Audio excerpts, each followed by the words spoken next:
नहमदुहु व नुसल्ली अला रसूलिहिल करीम बिस्मिल्लाहिर्रहमानिर्रहीम। अज़ीज़ तलबा अस्सलामु अलैकुम व रहमतुल्लाहि व बरकातुहू। आज की इस वीडियो के अंदर हम नज़्म नंबर 3 मैदान करबला में गर्मी की शिद्दत का अगला हिस्सा पढ़ेंगे। पहले 3 बंद हो गए थे, आज चौथे बंद से शुरू करेंगे। चौथा बंद देखें, यहाँ से शुरू होता है। कोसूं किसी शजर में ना गुल थे ना बरगोबार, एक एक नख्ल जल रहा था सूरत चनार। हंसता था कोई गुल ना लहकता था सब्ज़ाज़ार, कांटा हुई थी सूख के हर शाखे बारदार। गर्मी ये थी कि ज़ीस्त से दिल सब के सर्द थे, पत्ते भी मिसले चेहरा मदकूक जर्द थे। तशरीह देखें। सबसे पहले अल्फाज के मानी। कोसूं बहुत दूर तक, शजर दरख्त, गुल फूल, बर्ग पत्ते, बार का असमाना बोझ, लेकिन यहाँ पर मुराद फल है। एक एक नख्ल असल कहते हैं, इसका माना असल माना है खजूर का दरख्त, लेकिन यहाँ पर लंबा दरख्त होगा। सूरत चनार एक सुर्ख फूलों वाला सुर्ख रंग का दरख्त होता है, उसके ऊपर ज़्यादातर फूल लगे होते हैं। देखने में यूँ लगता है कि ये सारे का सारा दरख्त जो है ये सुर्ख है। सूरत चनार की तरह। कांटा हुई थी सूख के हर शाखे बारदार, शाखे बारदार फल वाली शाख। गर्मी ये थी कि ज़ेस्त जिंदगी, मिसल मानिंद की तरह, चेहरा मदकूक तपदिक वाला चेहरा। देखें तपदिक ऐसे लिखा जाएगा, मतलब ये है कि हेपेटाइटिस से जिस तरह चेहरा पीले कलर का हो जाता है, येलो कलर का हो जाता है पीले रंग का, इसी तरह चेहरा पत्तों का रंग भी ऐसा हो गया था, जर्द पीला। अब तशरीह देखें। इस बंद के अंदर शायर मीर अनीस मैदान करबला में गर्मी की शिद्दत को बयान करते हुए कहते हैं कि मैदान करबला में गर्मी की शिद्दत का असर इतना ज़्यादा हुआ, यानी गर्मी इतनी सख्त किस्म की थी कि दूर दूर तक कहीं भी कोई दरख्त नज़र नहीं आ रहा था, और ना ही दूर दूर तक कोई फूल था कि जिससे ज़िंदगी के कोई आसार नज़र आते। आम तौर पर हम देखते हैं जब इंसान सफ़र कर रहा हो तो कहीं पर दूर दूर तक कोई सब्ज़ा नज़र आ जाए, कोई फूल फल वाली शाख या कोई दरख्त वगैरह नज़र आ जाए, तो हम कहते हैं कि यहाँ पर ज़रूर कोई ना कोई करीब में रहता होगा। लेकिन जब कोई नज़र ना आए तो फिर उससे इंसान नाउमीद हो जाता है। तो शायर कहते हैं कि दूर दूर तक मैदान करबला में गर्मी की शिद्दत का असर ऐसा हुआ कि लोग जो हैं वो वहाँ से जा चुके थे या लोग वहाँ पर नज़र ही नहीं आ रहे थे, और अगर कोई दरख्त था भी सही, एक एक नख्ल जल रहा था सूरत चनार। हर एक दरख्त जो है, जिस तरह के चनार का दरख्त सुर्ख रंग का दूर से जलता हुआ नज़र आता है, इसी तरह धूप की तपश इतनी ज़्यादा थी, यूं लग रहा था कि धूप की सख्ती की वजह से दरख्त को आग लग चुकी है और वो दरख्त सुर्ख रंग का हो चुका है। हंसता था कोई गुल ना लहकता था सब्ज़ाज़ार, और दूर दूर तक कोई फूल लहकता हुआ, महकता हुआ और हिलता हुआ, लहराता हुआ, और ना ही कोई पत्ता, ना कोई दरख्त, ना कोई जंगल, सब्ज़ा नाम की कोई चीज़ भी हिलती हुई नज़र नहीं आ रही थी। गर्मी की शिद्दत की वजह से हर चीज़, यानी सब्ज़ा नाम की कोई भी चीज़ नहीं थी। अगर वो थी या तो वो जल चुकी थी या वो जल रही थी। कांटा हुई थी सुख के हर शाखे बारदार। जितनी भी सरसब्ज शाखें थीं वो सब की सब उनके ऊपर गर्मी का ऐसा ज़बरदस्त किस्म का असर हुआ कि वो सब की सब शाखें जो हैं वो सूख कर बिल्कुल कांटा हो चुकी थी। यूं लग रहा था जैसे पता नहीं कितने सालों पहले के ये दरख्त सूखे पड़े हैं और इनको पानी देने वाला या इनकी रखवाली करने वाला कोई नहीं था। गर्मी से मुस्तरिब था ज़माना ज़मीन पर। मुस्तरिब का माना है परेशान, माजरत के साथ। गर्मी ये थी कि ज़ीस से दिल सब के सर्द थे, पत्ते भी मिसले चेहरा मदकूक जर्द थे। यानी गर्मी ऐसी थी कि गर्मी की वजह से दिल जो है, जिंदगी, हर एक बंदा जो है वो जिंदगी में परेशान था। यानी कि उनके जो गर्मी थी वो ऐसी उनको महसूस हो रही थी कि जिस तरह इंसान को सख्त किस्म की गर्मी लग रही हो और गर्मी की वजह से उसको पसीने छूट रहे हों, पसीने आ रहे हों और सांसें उखड़ जाती हैं। तो इस वजह से जिस्म बिल्कुल ठंडा पड़ जाता है और इंसान यूँ महसूस करता है कि अब मेरी जान निकल रही है। तो इसी तरह शायर कहता है कि जो भी इंसान थे उनके दिल जो है और वो ज़िंदगी उनकी बिल्कुल सर्द महसूस हो रही थी, उनको जान निकलती हुई महसूस हो रही थी। और दरख्तों के पत्ते जिस तरह के तपदिक वाले का चेहरा जो है वो पीले रंग का हो जाता है, हेपेटाइटिस वाले का और यरकान वाले का, तो इसी तरह तपदिक वाले का चेहरा जिस तरह पीला हो जाता है, इसी तरह शायर मीर अनीस कहते हैं कि चेहरा भी उसका यानी पत्तों का रंग भी जर्द हो चुका था। और इस मौका पर एक शायर ने क्या खूब कहा, धूप ने झुलसा दिए सब नन्हे फूलों के बदन, धूप ने झुलसा दिए सब नन्हे फूलों के बदन, और कलियों के लबों से मुस्कुराहट छीन ली। जी अगला पैराग्राफ देखें। शेर उठते थे न धूप के मारे कछार से। कछार शेरों के रहने की जगह, शेर का घर। आहू न मुंह निकालते थे सब्ज़ाज़ार से। आईना महर का था मुकद्दर गुबार से। आईना चेहरा, महर सूरज, मुकद्दर मैला। गर्दों को तप चढ़ी थी ज़मीन के बुखार से। गर्दों आसमान। गर्मी से मुस्तरिब था ज़माना ज़मीन पर। मुस्तरिब परेशान। भुन जाता था जो गिरता था दाना ज़मीन पर।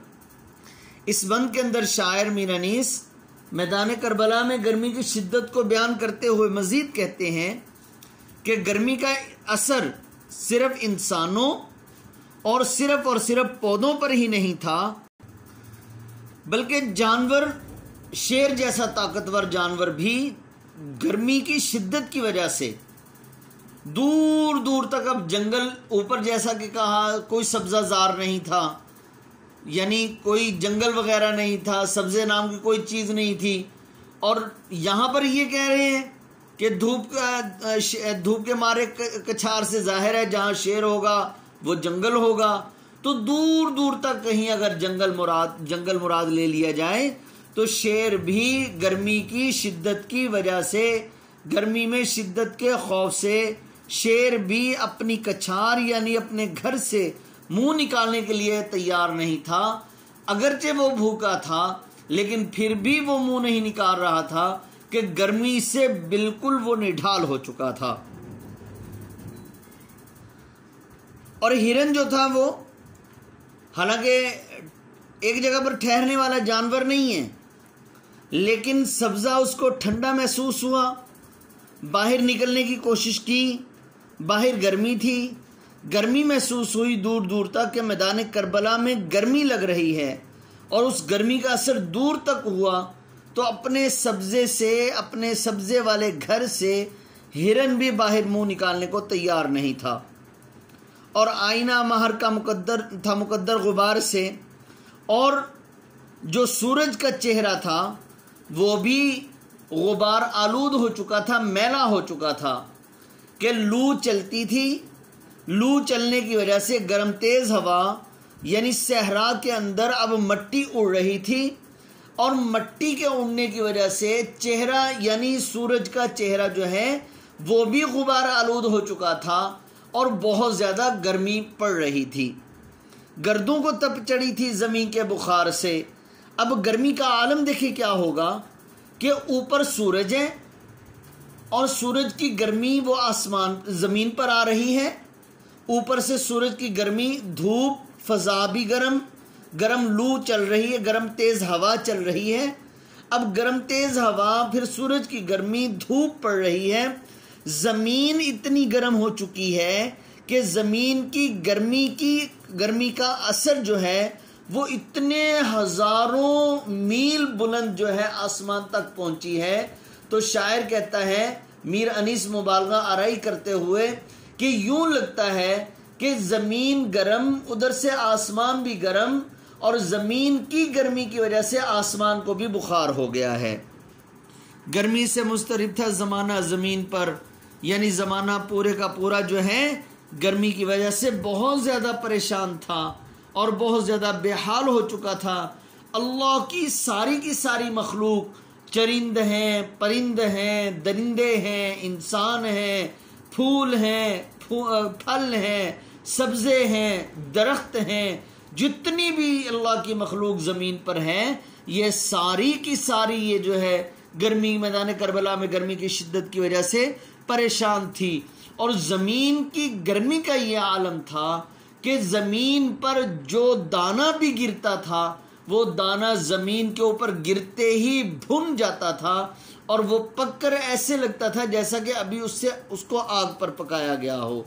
और इस मौका पर शायर ने क्या खूब कहा, ज़मीन की हिद्दत से आसमां को भी चढ़ गया था, ज़मीन की हिद्दत से आसमां को भी चढ़ गया था, बुखार ऐसा कि जर्द मालूम हो रहा था। जी आगे देखें, गर्दाब पर था शोला जवाला का गुमा, अंगारे थे हबाब तो पानी शरर फशां, मुँह से निकल पड़ी थी हर एक मौज की जुबां, तह पर थे सब निहंग मगर थी लबों पे जां, पानी था आग गर्मी रोज़े हिसाब थी, माही जो सीखे मौज तक आई कबाब थी। गर्दाब पर था शोला जवाला का गुमा, गर्दाब भंवर को कहते हैं। आपने देखा होगा समुंदर या दरिया के अंदर चलते चलते गोल गोल सा पानी घूमने लगता है, वहाँ पर गहराई का असर होता है, इसको भंवर कहते हैं, गर्दाब कहते हैं। जवाला आपने ट्रिक्स देखे होंगे, जो मैजिशियन होते हैं वो शोला लेकर उसको गोल गोल घुमाते हैं आग के अंगारे को, तो उसको शोला जवाला कहते हैं। अंगारा आग के कोयलों को कहते हैं, शररफशां आग के अंगारों को फेंकने वाला, फेंकने वाली जो चीज़ होती है उसको शररफशां कहते हैं। मौज पानी की लहर को कहते हैं, निहंग मगरमच्छ को कहते हैं, रोज़े हिसाब क़यामत का दिन, माही मछली, सीखे मौज लहर की सतह। बंद की तशरीह देखें, इस बंद के अंदर शायर मीर अनीस मैदान करबला में गर्मी की शिद्दत को बयान करते हुए कहते हैं कि दरिया या समुंदर के अंदर पानी चलता है, पानी चलते हुए जब वो गोल गोल घूमता है और ऊपर से सूरज की तपश पड़ रही है, सूरज की रोशनी पड़ रही है, तो शायर कहते हैं कि यूं लगता है जिस वक़्त पानी चलते चलते गोल गोल घूमने लगता है, उस गर्दाब पर यूं लगता है जैसा कि सूरज की शिद्दत की वजह से, मैदान करबला में गर्मी की शिद्दत की वजह से वो हकीकत में पानी नहीं बल्कि शोला जवाला घूम रहा है, और वो पानी का भंवर इतना सुर्ख हो चुका है कि उसके अंदर आग का गुमान होने लगता है कि यहाँ पर आग घूम रही है।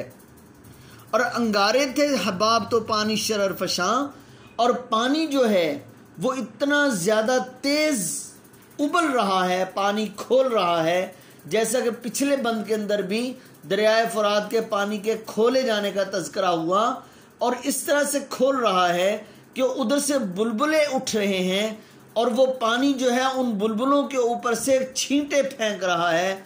वो छींटे इतने गर्म हैं, यूं लगता है कि पानी जो है वो अंगारे फेंक रहा है। मुंह से निकल पड़ी थी हर एक मौज की जुबां, यानी शदीद प्यास की वजह से जुबानें मुंह से बाहर आ रही थी और लहरें जो हैं वो उठने का नाम नहीं ले रही थी। मैदान करबला में गर्मी की शिद्दत की वजह से दरियाओं के अंदर लहरें किसी मौज जो है वो जोश मारती है, लेकिन वो लहरें उठ नहीं रही थी और वो लहरें बिल्कुल ही दब कर रह गई थी।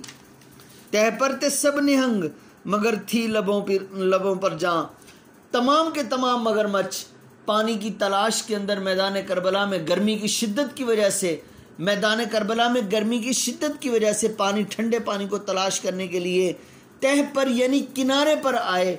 लेकिन जब वो किनारे पर आए तो आते आते उनकी जान जो है वो भी जो है वो यानी कि बेजान होकर रह गए, उनकी जान भी लबों पर आ गई और वो भी अपनी ज़िंदगी की बाजी हारते हुए दिखाई दे रहे थे कि मैदान करबला में गर्मी की शिद्दत इतनी ज़्यादा थी कि वो मगरमच्छ भी पानी, ठंडे पानी की तलाश में आए, लेकिन उनको पानी नाम की चीज़ नहीं मिली।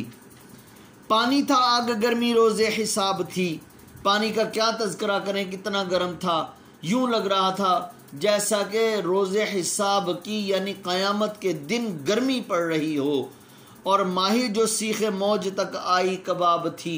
ठंडे पानी की तलाश में चलते चलते कहीं मछली भटक कर आ गई, तो शायर कहते हैं जब वो लहर तक पहुंचती है तो वो भी जो है वो भी क्या हो जाती है, वो भी भुन जाती है, वो भी भुनकर कबाब हो जाती है।